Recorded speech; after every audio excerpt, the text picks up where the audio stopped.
से पहले 80 करोड़ जो शब्द लिखा हुआ है, इसके बारे में सुन लो। ये क्या है? आप उस देश में जहां 80 करोड़ लोगों को फ्री खाने का राशन देते हैं, अपने फॉर्म की फीस को 2-2 ढाई हजार रुपए कर देते हैं। कैसे हो सभी साथियों, आप सबका स्वागत है आपके अपने चैनल टीचर्स अड्डा पर। मैं हूं आयुष चौहान। केंद्रीय शिक्षक भर्ती, हाँ, इस शब्द का भी इस्तेमाल किया जा सकता है क्योंकि जितने भी केंद्रीय विद्यालय हैं उनको जोड़कर अब एक कंबाइंड एग्जाम होगा सारे उसके लिए। जैसे सीजीएल में होता है ना, कंबाइंड ग्रेजुएट लेवल एग्जाम, आप पेपर दे देते हो, बाद में आप प्रेफरेंस चुन लेते हो। ऐसे ही जीडी के एग्जाम में भी होता है। बहुत सारी परीक्षाएं हैं जो इस तरीके से ही कराई जाती हैं। अब आप टीचर भी इसी रास्ते से बनोगे और नॉन टीचिंग पोस्ट पे भी इसी तरीके से पहुंच रहे होगे। अब ये चीज आपने सुनी होगी कि केवीएस की वैकेंसी आ गई, एनवीएस की वैकेंसी आ गई। आपके मन में बहुत सारे डाउट होंगे, ये डाउट तो एंड में क्लियर होगा। आपके मन में बहुत सारे डाउट होंगे कि कौन लोग भर सकते हैं, ये टीयर 1, टीयर 2, टीयर 3 क्या है, क्या पूछा जा रहा है, स्क्रीनिंग टेस्ट क्या चीज है, टीयर 2 क्या है, टीयर 2 में पीआरटी अलग कैसे है, सिलेबस क्या है, और साथ ही साथ ये इंटरव्यू के जो 100 नंबर इन्हें कैसे तोड़ा जाएगा डेमो में और आपके पर्सनल लेवल पर। तो पूरी जर्नी को लेकर आना है हमें सिलेक्टेड तक। आप बहुत सारी वीडियोस देखोगे, उसमें बहुत डिफिकल्ट वे में एक्सप्लेन किया गया होगा। ये एक वो वीडियो है जो आपको सारी चीजें आसान भाषा में समझा देगी। तो अब ज्यादा इंतजार ना करवाते, शुरू कर लेते हैं। सबसे पहले 80 करोड़ जो शब्द लिखा हुआ है, इसके बारे में सुन लो। ये क्या है? हमारे देश में कल परसों ही मैंने एक केंद्र सरकार का एड सुना जिसमें वो कह रहे हैं कि हमने 80 करोड़ लोगों को फ्री खाने का राशन दिया है। आप उस देश में जहां 80 करोड़ लोगों को फ्री खाने का राशन देते हैं, अपने फॉर्म की फीस को 2-2 ढाई हजार रुपए कर देते हैं। मतलब कमाल कर दिया आपने। वहीं इस देश में एसएससी जो कि सेम 3 टीयर लेवल पर एग्जाम करवा रहे होते हैं, वो भी सिर्फ 100, 200, 500 इस लिमिट के बीच पेपर करवा लेते हैं। 2-2 ढाई हजार फॉर्म की फीस, वहां जहां आप 80 करोड़ लोगों को खाने के लिए राशन दे रहे हैं। वापिस आते हैं तो भाई केंद्रीय शिक्षक भर्ती होने जा रही है, जिसमें से 12,722 पद तो वो हैं जहां आप मास्टर जी बनोगे। ये वो पद हैं जहां आप मास्टर जी नहीं बनोगे। मास्टर जी के इर्द गिर्द जो सारा तंत्र होता है उसमें आपकी जॉब लग रही होगी। और मेरे हिसाब से टीचर्स को ये सारी वैकेंसीज भरनी चाहिए, प्लस जो जनरल बच्चा है उसे भी इन एग्जाम्स को भरना चाहिए।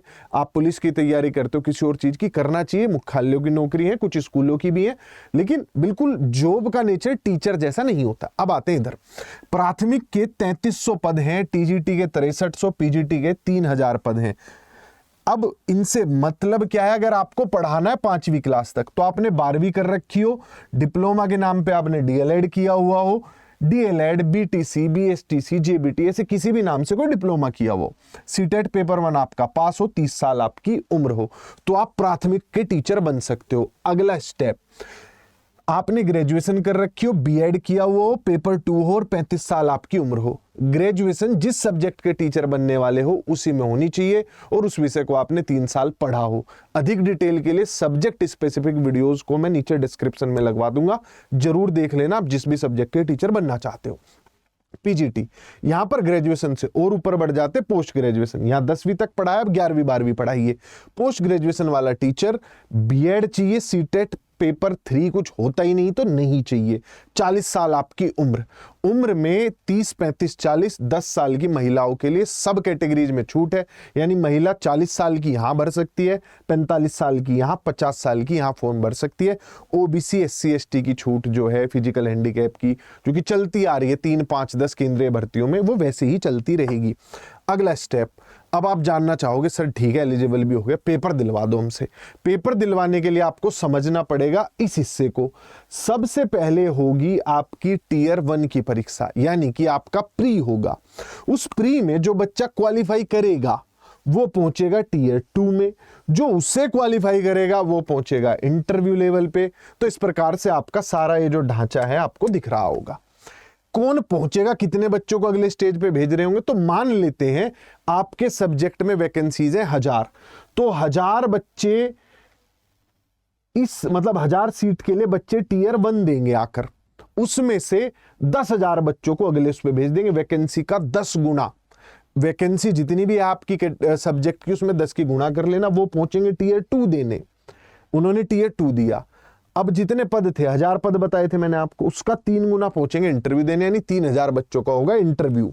क्लियर हो गई ये चीज सबको कि सर 3 लेवल होंगे, ये तो बात समझ गए। मैंने ऊपर ये डब्बा बना के सिर्फ क्वालिफाइंग लिखा हुआ है, इसके नंबर नहीं जुड़ेंगे। अगर आपको मास्टर जी बनना है तो इस डब्बे पर फोकस करना है आपको सिर्फ, यानी कि मेंस जरूरी और इंटरव्यू जरूरी है। इनमें भी किन किन चीजों पर ध्यान देना बहुत डिटेल में समझते हुए चलेंगे। अभी एक बार ये हिस्सा देखो, जो आपका टियर 1 हो रहा है वो जनरल पेपर है, वो सबके लिए सेम है, यानी पीआरटी में भी वही चीज हो रही होगी, टीजीटी में भी, पीजीटी में भी, सबका पेपर एक जैसा होगा। क्लियर, सबकी जो बाइफरकेशन है एक जैसी होगी, किंतु लेवल अलग अलग होगा। 12वीं स्तर तक का प्राथमिक में पूछेंगे, ग्रेजुएशन स्तर तक का टीजीटी में, पोस्ट ग्रेजुएशन स्तर तक का पीजीटी में। यानी प्राइमरी का जितने लोगों ने फॉर्म भरा हुआ सबका एक पेपर होगा, चाहे आपने स्पेशल भरा हो, चाहे म्यूजिक पीआरटी भरा हो, कुछ भी भरा हो आपने, एक पेपर होगा सबका। टीजीटी पे आते हैं, जितने भी सब्जेक्ट के टीजीटी है, TGT Hindi, English, SST, math, science, जो भी है आपका, सबका एक टियर 1 होगा। पीजीटी सबका, जितने भी पीजीटी के सब्जेक्ट है एक पेपर होगा। क्लियर। अब चलते हैं टियर 2 पे। यहां सब्जेक्ट आपका, जो आप जिस चीज के टीचर बनने जा रहे हो उसका पेपर होगा, जिसमें एमसीक्यू और रिटन का कॉम्बिनेशन होगा। इंटरव्यू तीनों ही जगह है, कहीं भी ऐसा नहीं है कि इंटरव्यू नहीं है। अगली स्टेज पर चलते हैं और थोड़ा सा एक बार समझ लेते हैं जो हमारा टियर 1 है, जिसे हम स्क्रीनिंग टेस्ट बोलते हैं। स्क्रीनिंग टेस्ट या क्वालिफाइंग टेस्ट, मतलब इसमें सिर्फ छटनी कर रहे हैं। इसमें जो एक पूरा लोट आया उसमें से कुछ लोगों को अगले पायदान पर भेजना है, तो स्क्रीनिंग टेस्ट है। हर स्टेप में भेज कुछ लोगों को ही रहे होंगे, लेकिन इनके नंबर भी नहीं जुड़ेंगे। तो अब आ जाते हैं इस पेपर पर। ये पेपर पीआरटी, टीजीटी, पीजीटी तीनों के लिए ही सेम है, इसमें कुछ भी किसी के लिए अलग नहीं है। मैं ये लिख भी देता हूं, पीआरटी, टीजीटी, पीजीटी सबका स्क्रीनिंग टेस्ट एक जैसा होगा, होगा अलग अलग क्योंकि लेवल अलग है। इस स्क्रीनिंग टेस्ट में सबसे झटके वाली चीज है सीडीपी। सीडीपी नहीं पूछ रहे, केवीएस एनवीएस का मानना है कि सीडीपी तो बहुत हद तक सीटेट के एग्जाम में चेक हो जाती है, 2 साल पढ़ाई भी जाती है। अब सब्जेक्ट नॉलेज चेक कर लेते हैं, उस पर वापिस आते हैं। सीडीपी मतलब नहीं है यहाँ पर कहीं भी, ये बिल्कुल DSSB के जनरल पेपर जैसा है। आपसे पूछी जाएगी 20 नंबर की रीजनिंग, 20 सवाल रीजनिंग के, मैथ के 20 सवाल, आईसीटी के 20 सवाल, जीके के 20 सवाल। जीके में सब कुछ आ गया, करंट अफेयर्स, इतिहास, भूगोल, हिस्ट्री, पॉलिटिक्स, सब कुछ आ गया, साइंस भी आ गई। आगे बढ़ते हैं। इंग्लिश 2 भाषा है, मतलब इंग्लिश आपको 10 नंबर की आएगी। अगली भाषा में आपकी मर्जी है, मतलब 2 लैंग्वेज है। एक लैंग्वेज यहां है, एक लैंग्वेज यहां है। पहली में चॉइस नहीं है, दूसरी में आपकी मर्जी है। लगभग 12 भाषाएं जिनमें से आप चुन सकते हो। पहली इंग्लिश, दूसरी हिंदी आप ले सकते हो, उड़िया ले सकते हो, मलयालम, कन्नड़, जो भी आपको लेनी हो। बहरहाल कुल मिलाकर आपके जो सवाल बने वो कितने बन गए? आपके सवाल बन गए 100। कितने क्वेश्चन बने आपके? 100 सवाल बन गए। इन 100 सवालों के 300 नंबर है, 2 घंटे का टाइम है। हर गलत सवाल पे 1 नंबर आपका चुरा लिया जाएगा। क्लियर। 1/3 की नेगेटिव मार्किंग है। टाइम 2 घंटे, टोटल अंक जो आप कमा सकते हो 300, पर इस कमाई का कोई फायदा नहीं है। स्क्रीनिंग टेस्ट है, उसमें से वैकेंसी का 10 गुना बच्चे अगली स्टेज पर आ जाएंगे, सबसे जरूरी स्टेज। इस स्टेज में जो बच्चा है टीजीटी का और पीजीटी का, जो बच्चा है टीजीटी का और पीजीटी का, उसको तो सिर्फ अपना सब्जेक्ट देखना है। जो बच्चा है पीआरटी का, उसे ये देखना है। इस चीज पर आने से पहले एक बार पेपर देख लेते हैं, क्योंकि पेपर सबका एक जैसा ही होगा, बात सबसे एक जैसी ही पूछी गई होगी। आपसे पूछेंगे 60 एमसीक्यू, ABCD वाले सवाल आएंगे कि ए सही है, कि बी सही है, कि सी सही है। इन 60 सवालों के आपको मिलेंगे 60 नंबर, और गलत करोगे तो 1/4 अंक यानी 0.25 काट भी लेंगे। ये तो हो गया आपका ऑब्जेक्टिव पेपर, जैसा कि प्री में हुआ था। अब आते हैं डिस्क्रिप्टिव पे। इसमें भाई लिखना पड़ेगा, जैसे मुझे लिखना पड़ा है तुम्हें भी लिखना पड़ेगा। 10 सवाल पूछेंगे, 4-4 नंबर का 1 सवाल। अब वो तुम्हारे ऊपर है, तुम उसमें 100 वर्ड लिख के आ रहे हो, 20-20 वर्ड लिख के आ रहे हो, जस्टिफाइड वर्ड लिख के आने पड़ेंगे। एक चीज और बहुत जरूरी बताऊंगा, बिल्कुल भाई मान के, बहन मान के, उस एंड में सुनना किस चीज के लिए, सलाह क्या है मेरी टियर 2 के लिए।